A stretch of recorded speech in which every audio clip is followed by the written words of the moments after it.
দর্শক, আমরা যতটুকু খবর পেয়েছি সুনামগঞ্জ এবং বরিশালে কর্মবিরতি পালন করছেন সহকারী শিক্ষকরা। আমরা উভয় খবরই জানবো। আমার সহকর্মীরা যোগ হয়েছেন ইতিমধ্যে আমার সঙ্গে। তবে প্রথমে আমরা সুনামগঞ্জে যেতে চাই। সোহানুর রহমান সোহান আমার সঙ্গে যোগ দিয়েছেন। সোহান, যেমনটি বলছিলাম, 4 দফা দাবিতে পূর্ণ দিবস কর্মবিরতি পালন করছেন দেশের সরকারি মাধ্যমিক বিদ্যালয়ের সহকারী শিক্ষকরা এবং আজকে যে পরীক্ষা সেটিও স্থগিত করা হয়েছে। অবশ্য এতে ঝুঁকির মুখে পড়েছেন শিক্ষার্থীরা। কি বলছেন তারা এবং সেই সাথে অভিভাবকদের প্রতিক্রিয়াও জানাবেন। 4 দফা দাবিতে সারা দেশেই সরকারি মাধ্যমিক বিদ্যালয়ের শিক্ষকেরা কর্মবিরতি পালন করছেন। সেই কর্মবিরতির অংশ হিসেবে সুনামগঞ্জের সরকারি মাধ্যমিক বিদ্যালয়ের শিক্ষকেরাও কিন্তু তারা কর্মবিরতি পালন করছেন। ইতিমধ্যে শিক্ষার্থীদের পরীক্ষা শুরু হয়েছে। 5টি পরীক্ষা তারা নিয়েও ফেলেছেন, শিক্ষার্থীরা 5টি পরীক্ষা দিয়েছে।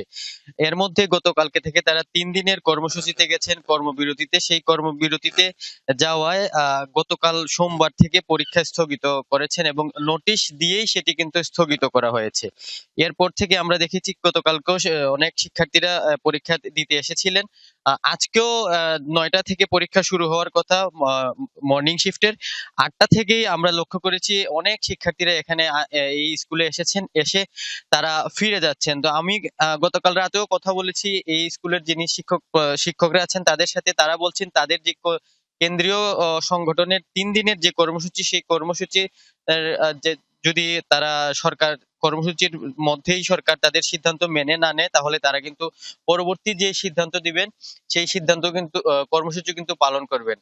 তবে অভিভাবকদের মধ্যে আমরা বিরূপ প্রতিক্রিয়া দেখেছি। তা অনেকেই মন্তব্যের শব্দ শুলে চড়াচ্ছেন তারা বলছেন শিক্ষা হচ্ছে জাতির মেরুদণ্ড, সেই মেরুদণ্ডই ভেঙে দিচ্ছেন শিক্ষকেরা। আবার অনেকেই বলছেন যে যাত্রীদের জিম্মি করে পরিবহনরা যেভাবে তাদের দাবি আদায় করে, আর ঠিক তেমনি শিক্ষার্থীদের জিম্মি করে শিক্ষকরা দাবি আদায়ের চেষ্টা চালাচ্ছেন। এতে শিক্ষার্থীদের এই যে পরীক্ষা বিলম্ব হচ্ছে তাদের উপর বাড়তি একটা চাপ পড়ছে। তা তো অবশ্যই। সোহান, শুনছিলাম আপনার কাছ থেকে সুনামগঞ্জের খবর।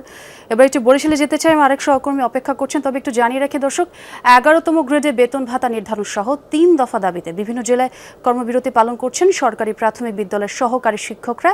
যেমনটি বলছিলাম, বরিশাল থেকে যোগ দিয়েছেন সহকর্মী কাউসার হোসেন। কাউসার, আজ তো বরিশালের অনেক প্রাথমিক বিদ্যালয়ে পরীক্ষা শুরু হওয়ার কথা, কি অবস্থা দেখছেন জানাবেন আমাদের।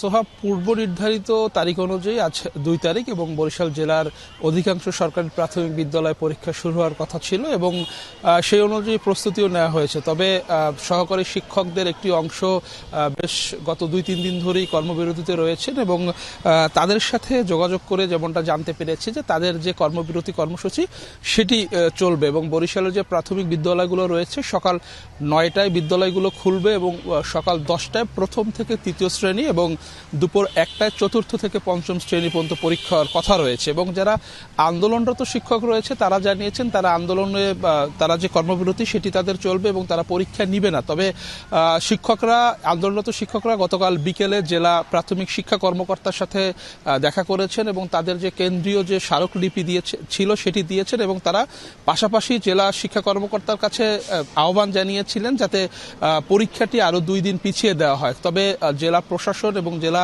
শিক্ষা কর্মকর্তা তারা একটি বৈঠক করেছেন এবং তারা জানিয়েছেন যেভাবেই হোক শিক্ষার্থীদের আসলে ভোগান্তিতে ফেলা যাবে না, সেক্ষেত্রে আসলে পরীক্ষা নিতে হবে এবং এর জন্য যদি সহকারী শিক্ষকরা সহযোগিতা না করে সেক্ষেত্রে স্কুলে যে দফতরি আছে বা অন্যান্য যারা কর্মচারী রয়েছে, পাশাপাশি অভিভাবক বা স্থানীয় যে যুব সমাজ আছে তাদের সহযোগিতা নিয়ে পরীক্ষাটি শেষ করতে হবে। তারা বলছেন যদি নির্দিষ্ট সময়ের মধ্যে যদি পরীক্ষা শেষ না হয় তাতে যে কোমলমতি শিক্ষার্থীরা আছে তারা পিছিয়ে পড়বে। এখন আসলে দেখার বিষয় হলো যে সকাল 9টায় স্কুল খুলবে এবং 10টায় পরীক্ষা হওয়ার কথা রয়েছে। 10টার পরে আসলে দেখা যাবে যে জেলা শিক্ষা কর্মকর্তা বা জেলা প্রশাসনের পক্ষ থেকে যে নির্দেশনা দেওয়া হয়েছে সেটি পালন করা হয় কিনা বা যারা আন্দোলনরত শিক্ষকরা রয়েছে তারা আসলে পরীক্ষা নেয়ার ক্ষেত্রে কোনো বাধা প্রদান করেন কিনা। তবে যারা আন্দোলনরত শিক্ষকরা রয়েছে তাদের সাথে আমরা কথা বলেছি, তারা বলেছে যদি স্কুল কর্তৃপক্ষ অর্থাৎ প্রধান শিক্ষক অন্যান্য কর্মচারীদের সহযোগিতায় যদি পরীক্ষা নেয় তাতে আসলে তাদের কোনো সমস্যা নেই। তারা বলেছেন তাদের যে পূর্ণ দিবস কর্মবিরতি সেটি আসলে তারা পালন করে যাবেন। জি, অনেক ধন্যবাদ কাউসার, বেশ গুরুত্বপূর্ণ আপডেট জানিয়েছেন।